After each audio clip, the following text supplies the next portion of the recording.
नमस्कार मित्रांनो, आपण आलो आता रंकाळ्यावरती.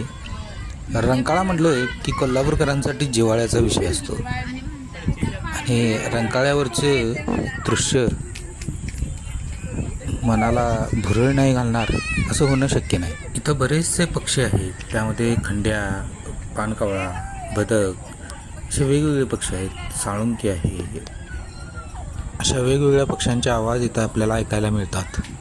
वेगवेगळे पक्षी पाण्यात पोहताना बघायला मिळतात आणि हे पोहताना बघणं स्वर्गसुखापेक्षा कमी नक्कीच नाही. हा स्वर्गसुखाचा आनंद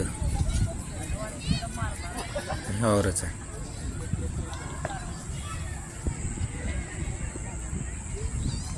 इथं आल्यानंतर त्या पक्ष्यांमधलं बॉन्डिंगसुद्धा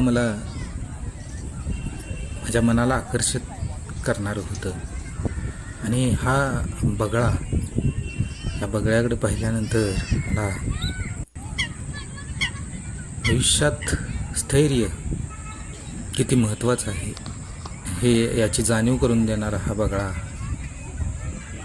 अगदी शांत स्तब्ध उभा होता. आणि हा जो पक्षी आहे याचं कदाचित काहीतरी बिनसलं आहे. बघूया काय करतोय तो. हा वेगळा वाटला कारण हा एकटाच फिरत होता. सगळे पक्षी कळपातून फिरत होते आणि हा मात्र एकटाच फिरत होता.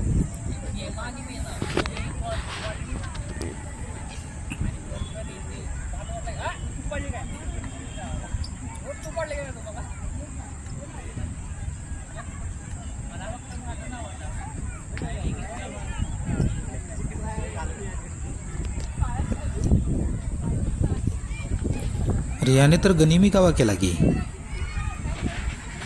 आपल्या शत्रूवरती लपून जाऊन हल्ला करणे हे शिवछत्रपतींचे तंत्र पक्ष्यांनी सुद्धा आत्मसात करावं हे आपल्यासाठी गर्वाचं आहे आणि आपल्या मराठी माणसाच्या अस्मितेचं आहे असं मला वाटते.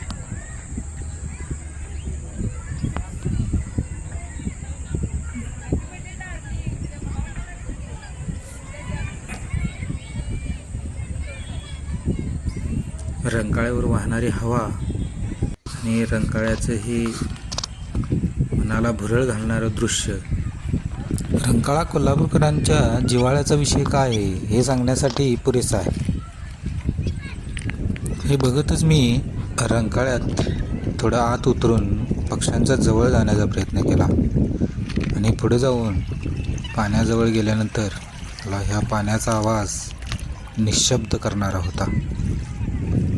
त्याचा आवाज ऐकल्यानंतर मन आणि तन सगळं काही प्रफुल्लित झालं होतं.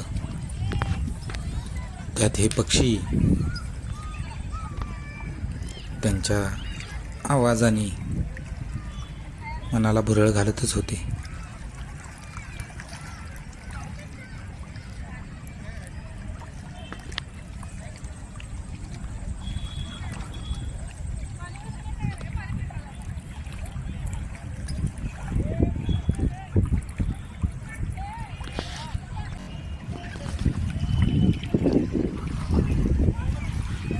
या पक्ष्यांना इतक्या जवळून बघणं म्हणजे स्वर्गसुखच जणू.